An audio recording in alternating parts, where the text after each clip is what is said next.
Sometimes, though, voices of fear are hard to quiet down.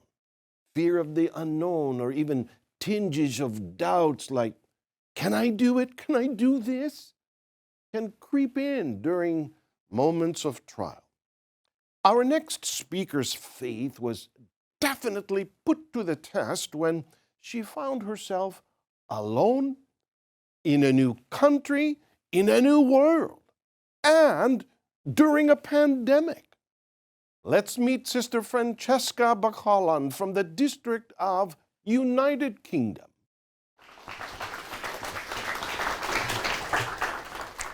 $10,798.70.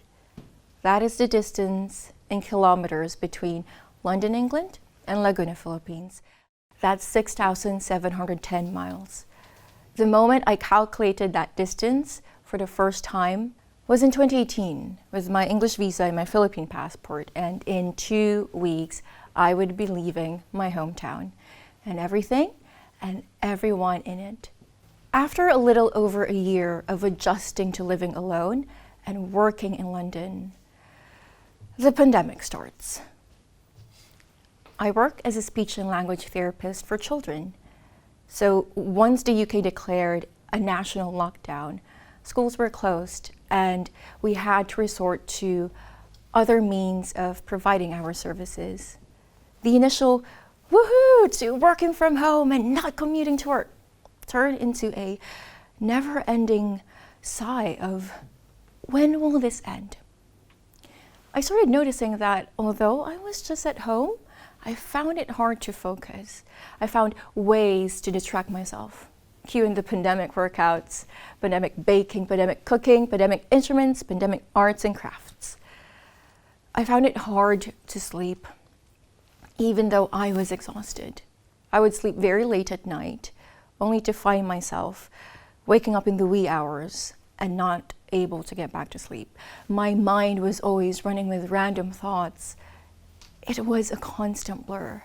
It came to a point that I felt like I almost did not sleep at all. This affected my functionality at work because I was having random palpitations, migraines, and shortness of breath. The day eventually came that I had to consult the doctors. That's when everything made more sense. In just one consultation over the phone, I was diagnosed with anxiety disorder. How in the world can you possibly relieve your anxiety and escape a spreading virus that's causing a global pandemic? I had no idea. What I believed in was being home with your family is a good, if not the best, place to be in a once-in-a-century situation. But my family was 10,798.70 kilometers away, remember? So I had a choice. Instincts telling me to go home and find a way back and away from the world that was falling apart, or continue here. But what was at stake, really? See, for years, my dad worked abroad to support our family in the Philippines.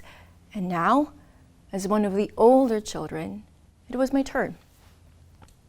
If I went home, the consequences to my family's condition would have been discouraging. If I was to go home and leave everything behind, including the challenging yet stable job I was blessed with, my family's life is going to be uncertain. When I left home to work abroad, it was my goal to bear responsibility, and specifically for my dad to be able to retire and come home. Every feeling that I was feeling and every weight that I was bearing could never equal all his sacrifices all throughout the years. This always overpowered everything else in my mind. I could not get past the idea knowing that his sacrifices may need to continue for longer, just because I could not do it anymore. And so I had to make a decision. But how do you choose what's right for you in the middle of a pandemic when your mind hasn't rested and your body hasn't slept for days? This was my prayer to God.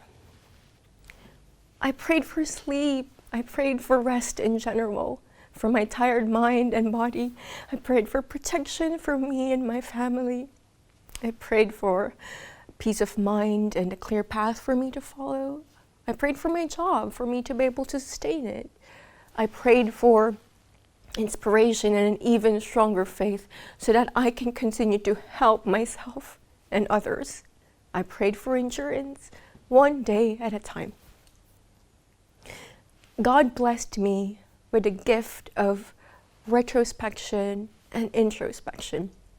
I realized I was so thankful for the little things that I hadn't really noticed or hadn't fully understood before. Things such as needing to move to another house and it went smoothly, changing jobs, losing opportunities, and fighting all the homesick days. In those situations, as I look back, I got to know more about the person that I was. The one who still has a faith unwavering, a faith that has grown with me, keeping me safe and calm. So here I am in London. I stayed. On one hand, my identity and responsibilities as a daughter have shifted these past few years, but on the other hand, it stayed much the same. I'm still a daughter of God who relies on Him when I've done all I can do, when I moved 10,000 kilometers, when I've endured a pandemic, and when I couldn't stay awake any longer. And even as I sat alone in a country far away from my people, 10,798.70 kilometers, 6,710 miles away from the people who love me the most in the whole world, I knew that that distance was filled with God's presence.